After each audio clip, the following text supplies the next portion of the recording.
கிறிஸ்துவுக்குள் பிரியமானவர்களே, இந்த நாளிலும் சற்று நேர சிந்தனைக்கு ஆதாரமாக தெரிந்து கொண்ட திருவசனம் நாம் பாடமாக படிக்க கேட்ட வெளிப்படுத்தின விசேஷம் 22வது அதிகாரத்தின் 20வது வசனம். Revelation chapter 22 verse 20. ஒருவர் படிக்கலாம்.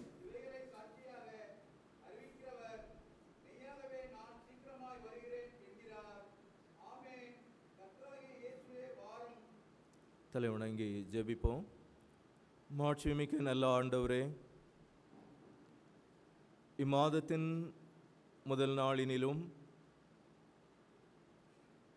கிறிஸ்துவின் விண்ணேற்றத்தை தொடர்ந்து வருகின்ற ஞாயிறினிலுமாக உமது தூய திருச்சமூகத்திலே நாங்கள் கடந்து வந்து உம்மை பணிந்து கொள்ளுகின்ற போது உமது நல்ல ஆசிகளை தந்து நீர் எங்களை வழிநடத்துகின்றவராக இருக்கின்றீர். நன்றியோடு நாங்கள் உம்மை துதிக்கின்றோம். ஆண்டவரே, வேளையிலும் உம்முடைய நல் வார்த்தைகளை நாங்கள் சிந்திக்க முற்படுகின்ற போது சத்திய ஆவியானவரை கொண்டு ஆண்டவர் இந்த நாளிலும் சத்தியத்தின் பாதையிலே எங்களை வழிநடத்தியறல வேண்டும் என்று ஜெபிக்கின்றோம். வேத வசனங்களை ஆராய்ந்து பாருங்கள், அதனால் நித்திய ஜீவன் உண்டே என்று உம்முடைய திருவார்த்தை கூறுவதைப் போல ஆண்டவரே, எங்களுடைய ஆத்மீக வாழ்விற்கான தேடுதல் உடையவர்களாக ஆண்டவருடைய சமூகத்திலே நாங்கள் கடந்து வந்திருக்கின்ற போது இந்த நாளில் உம்முடைய நல் வார்த்தைகளை கொண்டு நீர் எங்களோடு பேசுகின்ற, எங்களோடு இடைபடுகின்ற அனுபவங்களை காண ஆண்டவர் கிருபை செய்ய வேண்டும் என்று ஜெபிக்கின்றோம். இந்த நாளுக்குரிய சிந்தனைகளெல்லாம் தொடர்ந்து நீர் எங்களுக்கு ஆசீர்வதித்து தாரும். மீட்பர் இயேசுவின் நாமத்தில் வேண்டுகின்றோம் பிதாவே, ஆமென். கிறிஸ்துவுக்குள் பிரியமானவர்களே, இந்த நாளிலும் தி ப்ராமிஸ் ஆஃப் கமிங் என்று சொல்லுகின்ற கருப்பொருளை மையமாக கொண்டு ஆண்டவருடைய நல்வார்த்தைகளை உங்களோடு பகிர்ந்து கொள்ள ஆசிக்கின்றேன். வருகையின் வாக்குத்தத்தம். ஒருவேளை ஒவ்வொரு மாதத்தின் முதல் நாளிலே அருணோதய ஆராதனையாக நம்முடைய திருச்சபை ஒழுங்கிலே ஆராதனைகள் நடைபெறும்.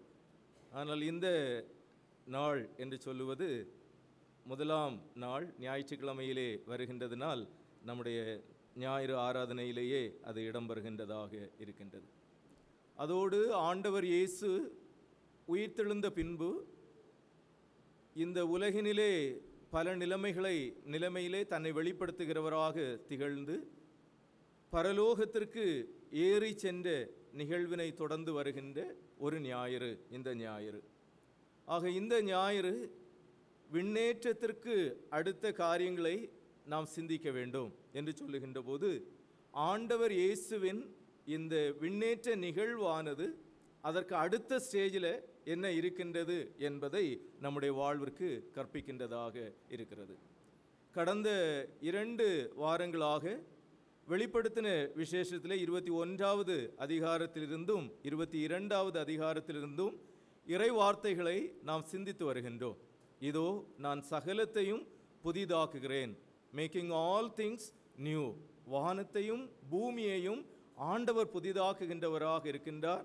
அதை தொடர்ந்து ஒரு புதிய நகரம் என்று சொல்லுகின்ற எருசலேமை குறித்து புதிய எருசலேம் எவனமாக ஆண்டவரால் ஆயத்தம் செய்யப்பட்டு அலங்கரிக்கப்பட்டு இறைமக்களுடைய வாழ்விற்கு கொடுக்கப்படுகின்றது என்பவைகளெல்லாம் கடந்த வாரத்திலே நாம் சிந்தித்தோம். இந்த நாளினிலும் ஆண்டவர் இயேசுவினுடைய இந்த வருகைக்கு அடுத்த வாக்குத்தத்தத்தின் சிறப்பு என்ன என்பதையே நாம் சிந்திக்கின்றவர்களாக இருக்கின்றோம். ஒருவேளை அப்போஸ்தலருடைய நடபடிகள் 1வது அதிகாரத்தை நாம் படிக்கின்ற போது அங்கே லூக்கா எழுதிய நற்செய்தி நூல் ஆசிரியர் அவருடைய 2வது நூலாக அப்போஸ்தலருடைய நடபடிகளை எழுதுகின்ற போது ஆண்டவர் இயேசுவின் விண்ணேற்றம் குறித்த காரியங்களை அங்கே அவர் பதிவு செய்கின்றார். சிறப்பாக அப்போஸ்தலருடைய நடபடிகள் 1வது அதிகாரத்தின் 2வது வசனத்தையும் 3வது வசனத்தையும் நாம் படிக்கின்ற போது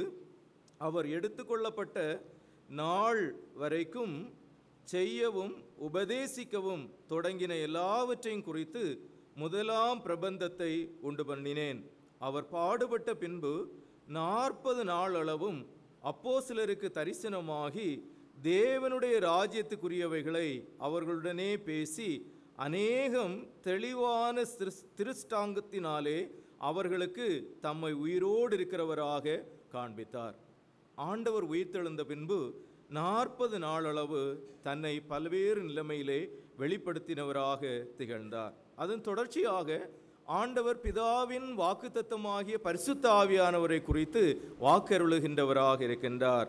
அந்த வாக்குறுதியின் தொடர்ச்சியாக அவர் பரலோகத்திற்கு எடுத்து கொள்ளப்பட்டார் என்பதை அப்போஸ்தலருடைய நடபடிகள் 1வது அதிகாரத்தின் 9வது வசனத்திலே நாம் படிக்கின்றோம். இவைகளை அவர் சொன்ன பின்பு அவர்கள் பார்த்து கொண்டிருக்கையில் உயர எடுத்து கொள்ளப்பட்டார்.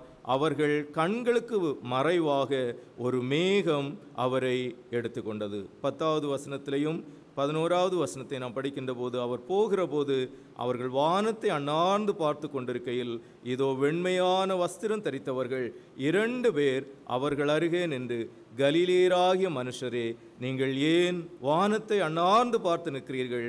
உங்களிடத்தினின்று வானத்திற்கு எடுத்துக்கொள்ளப்பட்ட இந்த இயேசுவானவர் எப்படி உங்கள் கண்களுக்கு முன்பாக வானத்துக்கு எழுந்தருளி போனாரே அப்படியே மறுபடியும் வருவார் என்று சொல்லுகின்ற ஒரு அனுபவத்தை நாம் காண்கின்றோம். ஆக லூக்கா நற்செய்தியாளர் தன்னுடைய நற்செய்தியும் அதை தொடர்ந்து ஆதி திருச்சபையின் வரலாறாக திகழ்கின்ற அப்போஸ்தலருடைய நடபடிகளை எழுதுகின்ற போதும் ஆண்டவர் உயிர்ப்பினை தொடர்ந்து நடைபெற்ற நிகழ்வினை அங்கே அவர் பதிவு செய்கின்றவராக இருக்கின்றார். ஆண்டவர் விண்ணிற்கு எழுந்தருளி சென்றதை அங்கே அவர் வலியுறுத்துகின்றார். மேலும் பேதுரு தன்னுடைய நிருபத்திலே 1வது அதிகாரத்தின் அதாவது 1 பேதுரு 3வது அதிகாரத்தின் 22வது வசனத்திலே ஆண்டவர் இயேசுவை குறித்து அவர் குறிப்பிடுகின்ற போது அவர் பரலோகத்திற்கு போய் தேவனுடைய வலது பார்சத்தில் இருக்கிறார், தேவ தூதர்களும் அதிகாரங்களும் வல்லமைகளும் அவருக்கு கீழ்ப்பட்டிருக்கிறது என்று கூறுகின்றார். ஆக அங்கே அவர் பரலோகத்திற்கு எழுந்தருளினார் என்பதை குறிப்பிடுகின்றார். பேதுரு ஆண்டவருடைய வலது பார்சத்திலே அவர் வீற்றிருக்கிறார். நம்முடைய விசுவாச அறிக்கையில், நம்முடைய கிரீடில் நாம் ஒவ்வொரு வாரமும் அறிக்கை செய்கிறோம். அவர் வானத்துக்கு எழுந்தருளி பிதாவின் வலது பார்சத்திலே வீற்றிருக்கிறார் என்று சொல்லுகின்ற ஒரு அனுபவமும் அதன் தொடர்ச்சியாக அவர் மகிமையோடு திரும்ப வருவார் என்கின்ற சொல்லுவது கிறிஸ்தவ வாழ்வின் விசுவாச அறிக்கையின் மையமாகவும் திகழ்கின்றது. ஆக இங்கே வெளிப்படுத்தின விசேஷத்திலே நாம் படிக்கின்ற போது 22வது அதிகாரத்தின் 20வது வசனத்திலே இவைகளை சாட்சியாக அறிவிக்கிறவர் மெய்யாகவே நான் சீக்கிரமாய் வருகிறேன் என்கிறார். ஆமேன், கர்த்தராகிய இயேசுவே வாரும் என்று சொல்லுகின்ற ஒரு ப்ராமிஸ் ஆனது இங்கே கொடுக்கப்படுகின்றதை நாம் காண்கின்றோம். வருகைக்கான ஒரு வாக்குத்தத்தம். ஆக இந்த வருகைக்கான வாக்குத்தத்தம் என்று சொல்லுவது திருமறையிலே பல்வேறு நிலைமைகளிலே இழையோடுகின்றதாக இருக்கின்றது. ஆனால் இங்கே வெளிப்படுத்தின விசேஷத்திலே அது சிறப்பாக வலியுறுத்தி சொல்லப்படுகின்றதாக இருக்கின்றதை நாம் காண முடியும். சிறப்பாக நீங்கள் வெளிப்படுத்தின விசேஷத்தை படித்தீர்கள் என்று சொன்னால் சுமார் 7 முறை இதோ நான் சீக்கிரமாய் வருகிறேன், சீக்கிரமாய் வருகிறேன் என்று சொல்லுகின்ற பதமானது பயன்படுத்தப்படுகின்றதாக இருக்கின்றதை நாம் காணலாம். இங்கே ஆண்டவர் இயேசுவினுடைய இந்த வருகையை ஒரு வாக்குத்தத்தமாக கொடுக்கப்படுகின்றது திருச்சபைக்கு என்று சொல்லுகின்ற போது அது வலியுறுத்துகின்ற காரியங்கள் என்று மிக சுருக்கமாக 3 காரியங்களை வலியுறுத்த விரும்புகின்றேன். முதலாவதாக இங்கே இந்த வருகையின் வாக்குறுதியானது ஒரு அழைப்பாக அமைகின்றது. To participate in the promise என்று நாம் கூறலாம். அதாவது ஒரு இன்விடேஷனாக இந்த வாக்குறுதியானது கொடுக்கப்படுகின்றதாக இருக்கின்றதை நாம் காண்கின்றோம். ஆண்டவருடைய வருகையினிலே பங்கு பெறுவதற்கான ஒரு அழைப்பாக கொடுக்கப்படுகின்றது. 20வது வசனத்தை இன்னும் நாம் படித்தோம் என்று சொன்னால் இவைகளை சாட்சியாக அறிவிக்கிறவர் மெய்யாகவே நான் சீக்கிரமாய் வருகிறேன் என்கிறார். ஆமேன், கர்த்தராகிய இயேசுவே வாரும் என்று கூறுகின்றதை நாம் பார்க்கின்றோம். ஒன்று, ஆண்டவர் இறைமக்களை நான் வருகிறேன் என்று சொல்லி அழைக்கின்ற ஒரு அனுபவத்தை காண்கின்றோம். மறுபுறத்தில் ஆண்டவருடைய மணவாட்டியாக இருக்கின்ற திருச்சபையும் ஆண்டவரே நீர் வாரும் என்று சொல்லி அழைக்கின்ற ஒரு அனுபவத்தையும் காண்கின்றோம். ஆக இந்த ஒரு அழைப்பு ஆண்டவருடைய வருகையிலே நாம் பங்கு பெறுவதற்கு நம்மை அழைக்கின்றதாக இருக்கின்றது என்பதை இன்னும் ஆழமாக நாம் சிந்திக்கின்ற போது 17வது வசனமானது இவண்ணமாக குறிப்பிடுகின்றதை நாம் காண்கின்றோம். ஆவியும் மணவாட்டியும் வா என்கிறார்கள், கேட்கிறவனும் வா என்பானாக, தாகமாயிருக்கிறவன் வரக்கடவன், விருப்பமுள்ளவன் ஜீவ தண்ணீரை இலவசமாய் வாங்கி கொள்ள கடவன் என்று கூறுகின்றதை நாம் காண்கின்றோம். ஆக இங்கே ஆண்டவர் நான் வருகிறேன் என்று கூறுகின்ற ஒரு அனுபவமும், திருச்சபை ஆண்டவரே நீர் வாரும் என்று கூறுகின்ற ஒரு அனுபவமும் இங்கே ஆண்டவர் தருகின்ற இந்த வாக்குத்தத்த வாழ்வினிலே பங்கு பெறுவதற்கான ஒரு அழைப்பாக இருக்கின்றதை நாம் காண்கின்றோம். அதை குறித்து ஆண்டவர் இங்கே வெளிப்படுத்தி சொல்லுகின்ற போது, தாகமாய் இருக்கிறவன் வரக்கடவன், விருப்பமுள்ளவன் ஜீவ தண்ணீரை இலவசமாய் வாங்கி கொள்ள கடவன் என்று சொல்லுகின்றதை நாம் காண்கின்றோம். அதாவது whoever may be என்று சொல்லுகின்ற ஒரு பதமானது அங்கே பயன்படுத்தப்படுகின்றதாக இருக்கின்றதை நாம் காண்கின்றோம். ஆக இது யோவான் தன்னுடைய நற்செய்தி நூலிலே 1வது அதிகாரத்தின் 16வது வசனத்திலே சொல்லுகின்ற போது, தேவனுடைய குமாரனை விசுவாசிக்கிறவன் எவனோ என்று சொல்லுகின்ற ஒரு அனுபவம். whoever may be, whoever believes in the Lord, he or she may have eternal life என்று சொல்லுகின்ற ஒரு அனுபவத்தோடு இங்கே ஆண்டவருடைய வருகையானது எல்லாருக்குமான ஒரு அழைப்பாக கொடுக்கப்படுகின்றது. எல்லாரும் இந்த அழைப்பிலே பங்கு பெற முடியும். ஆகவே அதற்கான இந்த ஒரு அழைப்பிலே பங்கு பெறுவதற்காக கொடுக்கப்படுகின்ற இறை செய்தியாக இருக்கின்றதை நாம் காண்கின்றோம். வெளிப்படுத்தின விசேஷம் வேதாகமத்திலே திருமறையில் இருக்கக்கூடிய 66 நூல்களில் கடைசி நூல் இல்லையா, 66வது நூல். 66வது நூலில் கடைசியிலேருந்து முதல்ல வசனம் அப்படின்னு சொல்லும்போது 20வது வசனம் என்று சொல்லுகின்றது இங்கே ஒரு அழைப்பினை இறைமக்களுடைய வாழ்விற்கு கொடுக்கின்றதாக இருக்கின்றதை நாம் காண்கின்றோம். இவைகளை சாட்சியாக அறிவிக்கிறவர் மெய்யாகவே நான் சீக்கிரமாய் வருகிறேன் என்கின்றார். ஆமேன். கர்த்தராகிய இயேசுவே வாரும். இன்னும் ஆண்டவருடைய இந்த வருகைக்கடுத்த காரியங்கள் திருமறையிலே பல இடங்களிலே கொடுக்கப்பட்டிருக்கின்றதை நாம் பார்க்கின்றோம். சிறப்பாக 2 பேதுருவினுடைய நிருபத்திலே நாம் படிக்கின்ற போது அங்கே அவருடைய வருகைக்கடுத்த காரியங்களை அவர் குறிப்பிடுகின்ற போது 2 பேதுரு 3வது அதிகாரத்திலே ஆண்டவருடைய வருகை எவ்வண்ணமாக இருக்கும் என்று சொல்லுகின்ற போது 2 பேதுரு 3:8 பிரியமானவர்களே, கர்த்தருக்கு ஒரு நாள் 1000 வருஷம் போலவும் 1000 வருஷம் ஒரு நாள் போலவும்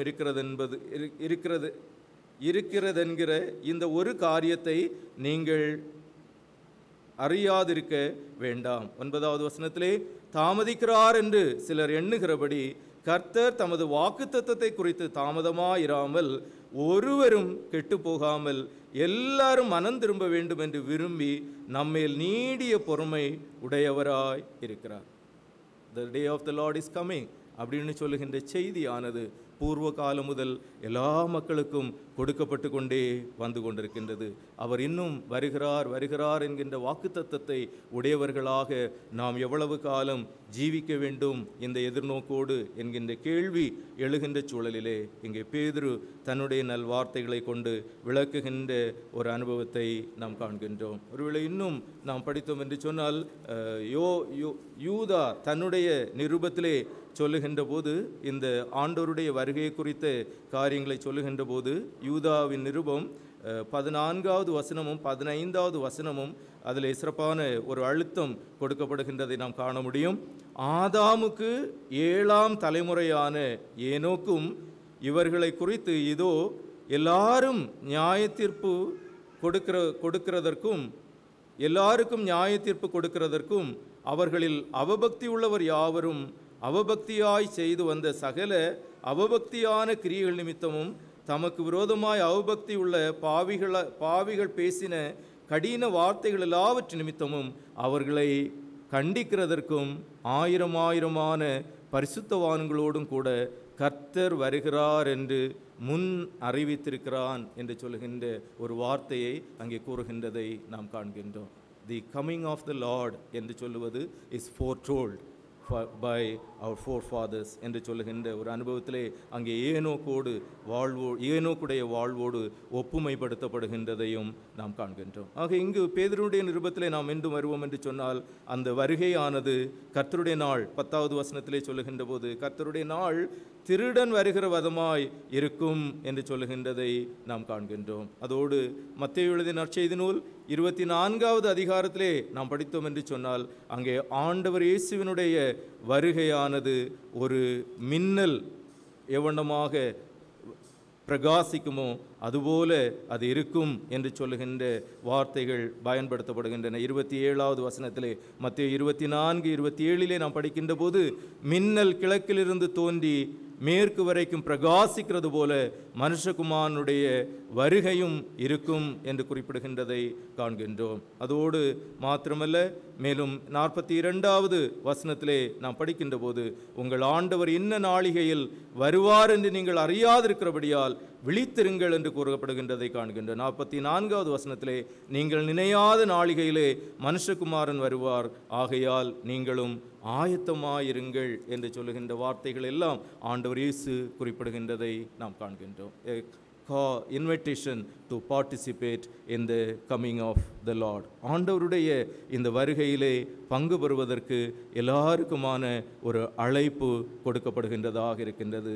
Do we have that thirst for the Lord's promise? ஆண்டவருடைய இந்த வாக்குத்தத்தத்திற்கான ஒரு தாகம் என்று சொல்லுவது நம்முடைய வாழ்வினில் இருக்கின்றதா என்பதை நாம் சிந்தித்து பார்க்க கடமைப்பட்டவர்களாக இருக்கின்றோம். தாகமாயிருக்கிறவன் வரக்கடவன், விருப்பமுள்ளவன் ஜீவ தண்ணீரை இலவசமாய் வாங்கி கொள்ள கடவன் என்று கூறுகின்றார். அதைத்தான் ஏசாயா தீர்க்கன் தன்னுடைய 55வது அதிகாரத்தின் 1வது வசனத்திலே குறிப்பிடுகின்றார். ஓ தாகமாய் இருக்கிறவர்களே, நீங்கள் எல்லாரும் அமர்ந்த தண்ணீர்கள் அண்டைக்கு வாருங்கள் என்று அழைக்கின்ற ஒரு அனுபவத்தையும் நாம் காண்கின்றோம். இன்று ஆண்டவருடைய இந்த விண்ணேற்றத்தை தொடர்ந்து வருகின்ற ஞாயிறு ஆராதனையிலே நாம் பங்கு பெறுகின்ற போது, ஆண்டவர் தருகின்ற அவருடைய வருகைக்குரிய இந்த வாக்குத்தத்தத்தை ஆண்டவர் நம் எல்லாருக்குமாக கொடுக்கின்ற போது, அதை குறித்த இந்த அழைப்பினிலே நம்முடைய ஆர்வம், நம்முடைய விருப்பம் எப்படிப்பட்டதாக இருக்கின்றது என்பதை நாம் சிந்தித்து பார்க்க கடமைப்பட்டவர்களாக இருக்கின்றோம். இரண்டாவதாக நாம் சிந்திக்கின்ற போது, இங்கே இந்த வருகையின் வாக்குத்தத்தமானது அவருடைய வாக்குறுதிகளை அல்லது அவருடைய வசனங்களை கை கொள்ளுவதற்கு நம்மை அழைக்கின்றதாக இருக்கின்றதை நாம் காண்கின்றோம். அதனை வெளிப்படுத்துதல் 22வது அதிகாரத்தின் 7வது வசனத்திலே நாம் படிக்கின்றோம். ஒருவர் படிக்கலாம். Revelation 22:7.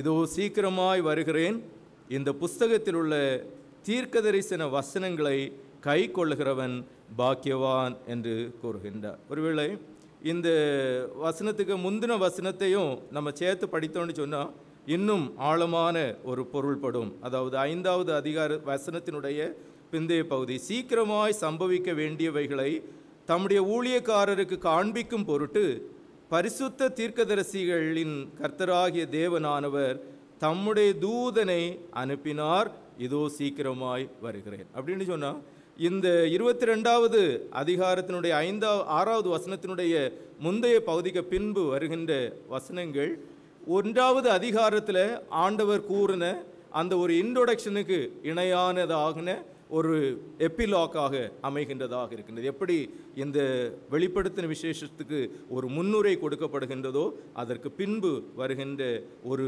முடிவுரை அல்லது ஒரு நிறைவுரை என்று சொல்லுகின்ற அமைப்பிலே இந்த வார்த்தைகள் நிறைந்திருக்கின்றதையும் நாம் காண்கின்றோம். ஆக இங்கே ஆண்டவர் குறிப்பிடுகின்ற போது, இந்த வருகையின் வாக்குத்தத்தத்திலே நாம் பங்கு பெற வேண்டும் என்று சொல்லுகின்ற போது, அவருடைய வார்த்தைகளை நாம் கை கொள்ளுகின்றவர்களாக இருக்க வேண்டும் என்று கூறுகின்றார். ஏன் என்று சொல்லுகின்ற போது, வெளிப்படுத்தின விசேஷத்தின் 1வது வசனத்தை 1வது அதிகாரத்திலும் நாம் அதை படிக்கின்ற போது 3வது வசனம், Revelation chapter 1 verse 3, இந்த தீர்க்க தரிசன வசனங்களை வாசிக்கிறவனும் கேட்கிறவர்களும் இதில் எழுதியிருக்கிறவைகளை கை கொள்ளுகிறவர்களும் பாக்கியவான்கள், காலம் சமீபமாய் இருக்கிறது.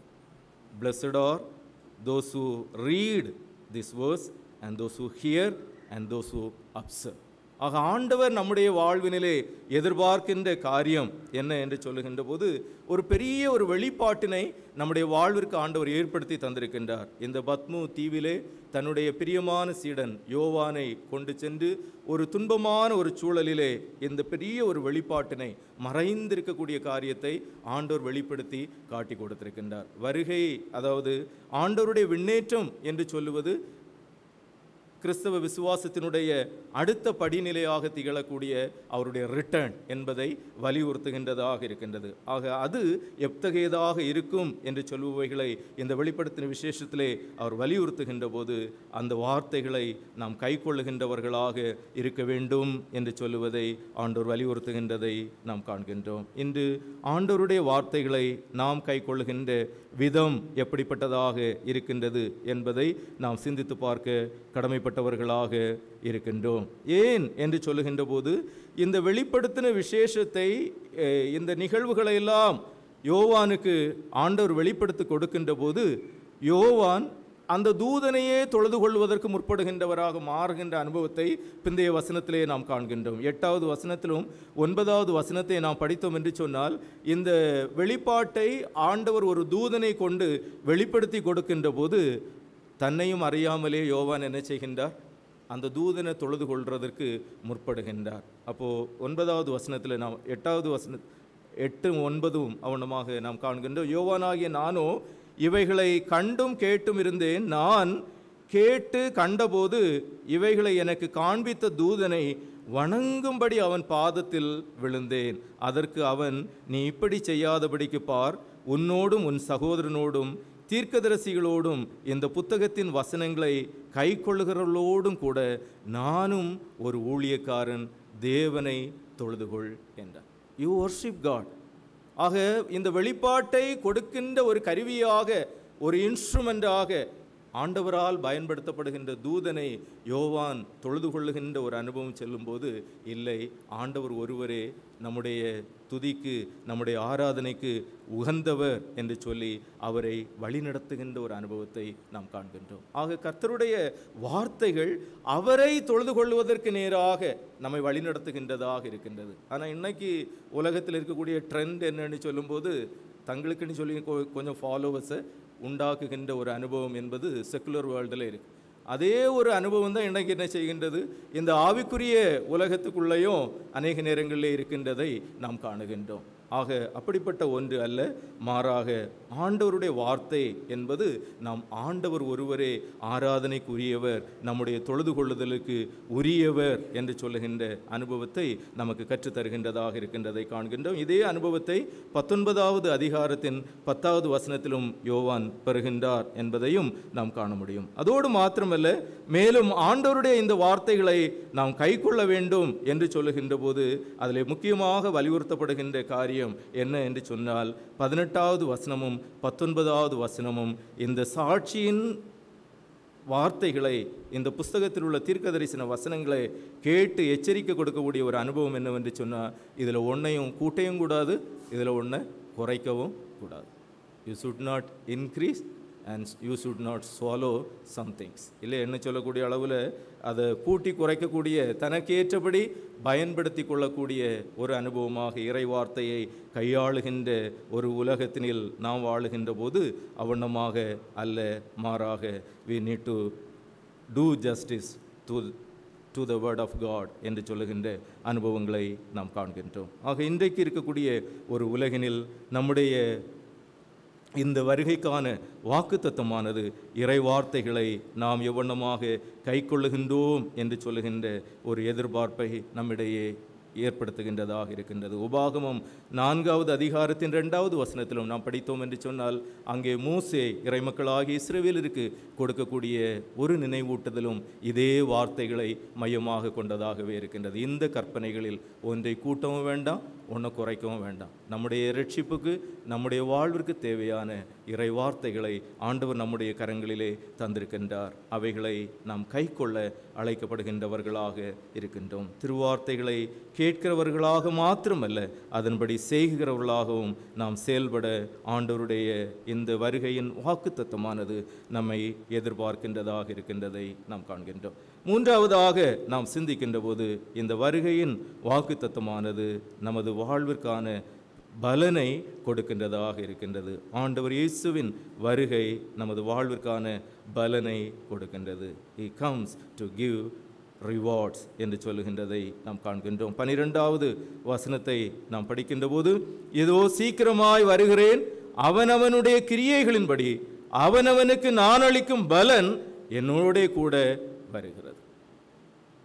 Behold, I am coming with your rewards. நான் சும்மா வருங்கையாக வரவில்லை, மாறாக உங்களுடைய ரிவார்ட்ஸோடு நான் வருகிறேன் என்று கூறுகின்றார். ஒருவேளை நம்மளில் சிலருக்கு ஒரு இடத்துக்கு போகணுன்னு சொன்னால் கைவீசுன்னு சொல்லிக்கிட்டு ஃப்ரீயாக போய்விடக்கூடிய அனுபவங்கள் இருக்கலாம். ஆனால் ஆண்டவருடைய வருகை அவர் வருங்கையோடு வரலை, மாறாக அவருடைய வெகுமதிகளோடு பலன்களோடு வருகின்றார் என்று சொல்லுகின்ற ஒரு செய்தியை இங்கே இந்த வருகையின் வாக்குத்தத்தமானது நமக்கு கொடுக்கின்றதாக இருக்கின்றது. ஆண்டவருடைய முதலாவது வருகையில் அவர் ஏழ்மையின் கோலமேற்றவராக, தாழ்மையின் உருவணிந்தவராக, மனுஷகுமாரனாக இந்த உலகத்தில் வந்தார். ஆனால் இனி வருகின்ற போது அவர் ராஜாதி ராஜாவாக வரப்போகின்றார். சிங்காசனங்கள், கர்த்தத்துவங்கள் எல்லாம் அவருக்குரியவைகளாக இருக்கக்கூடிய நிலைமையில் அவர் வரப்போகின்றவராக இருக்கின்றார். 13வது வசனம் சொல்லுகின்ற போது, நான் அல்பாவும் ஒமேகாவும் ஆதியும் அந்தமும் முந்தினவரும் பிந்தினவருமாயிருக்கிறேன் என்று சொல்லி ஆண்டவர் எல்லாவற்றுக்கும் மேலானவராக இருக்கின்ற ஒரு அனுபவத்தை வெளிப்படுத்துகின்றார். அதோடு 16வது வசனத்திலே, சபைகளில் இவைகளை உங்களுக்கு சாட்சியாக அறிவிக்கும்படிக்கு இயேசுவாகிய நான் என் தூதனை அனுப்பினேன். நான் தாவீதின் வேரும் சந்ததியும் பிரகாசமுள்ள விடிவள்ளி நட்சத்திரமுமாயிருக்கிறேன் என்று சொல்லி ஆண்டவர் தன்னை பல்வேறு நிலைமைகளில் பழைய ஏற்பாட்டு பின்னணிகளோடு ஒப்பிட்டு அப்படிப்பட்ட ஒரு நிலைமையில் அவர் வருகின்றார் என்று சொல்லுகின்றதை நாம் காண்கின்றோம். அவர் வருகின்றார் என்று சொல்லுகின்ற போது ஒவ்வொருவருக்கும் அவரவருடைய கிரியைகளுக்கு தக்க பலனை கொடுக்கிறதற்கு ஆண்டவர் வருகின்றவராக இருக்கின்றார். நன்மை செய்தும் நான் பாட அனுபவிக்கின்றேனே, அல்லது பல்வேறு விதமான வாழ்வின் சூழ்நிலைகளினால் நான் கஷ்டப்படுகின்றேனே, வேதனைப்படுகின்றேனே, கண்ணீர் நிறைந்த அனுபவங்களோடு வாழுகின்றேனே, இவைகளுக்கெல்லாம் பிரதிபலன் என்ன என்று சொல்லி ஏங்கி நிற்கின்ற ஒரு சமூகம் போல நாம் இருந்தோம் என்று சொன்னாலும் ஆண்டவர் எல்லாருடைய வாழ்விற்குமான கிரியைக்கு தக்க பலனை அவர் கொடுக்கின்றவராக இருக்கின்றார் என்கின்ற இறை செய்தியை நாம் பார்க்கின்றோம். ஆகவே தான் 11வது வசனத்திலே இங்கே நாம் படிக்கின்ற போது, வெளிப்படுத்தல் 22:11, அநியாயம் செய்கிறவன் இன்னும் அநியாயம் செய்யட்டும்,